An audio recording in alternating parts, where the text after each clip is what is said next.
லூக்கா 22 அதிகாரம். பஸ்கா எனப்பட்ட புளிப்பில்லாத அப்ப பண்டிகை சமீபமாயிற்று.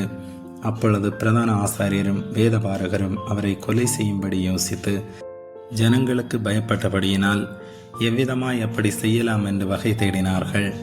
அப்பொழுது 12 ஒருவனாகிய ஸ்காரியோத் என்னும் மறுபேர் கொண்ட யூதாசுக்குள் சாத்தான் புகுந்தான்.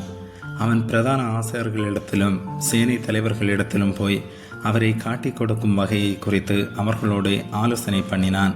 அவர்கள் சந்தோஷப்பட்டு அவனுக்கு பணம் கொடுக்க உடன்பட்டார்கள்.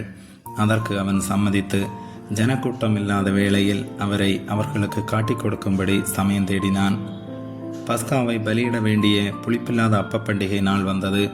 அப்பொழுது அவர் பேதுருவையும் யோவானையும் அழைத்து, நாம் பஸ்காவை புசிக்கும்படி நீங்கள் போய் அதை நமக்கு ஆயத்தம் பண்ணுங்கள் என்றார்.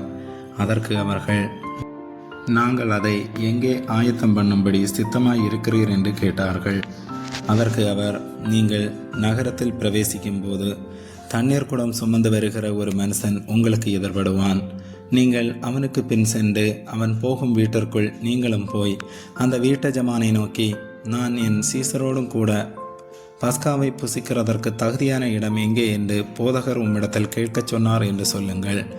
அவன் கம்பளம் முதலானவைகள் விரித்திருக்கிற மேல் வீட்டிலுள்ள ஒரு பெரிய அறையை உங்களுக்கு காண்பிப்பான்.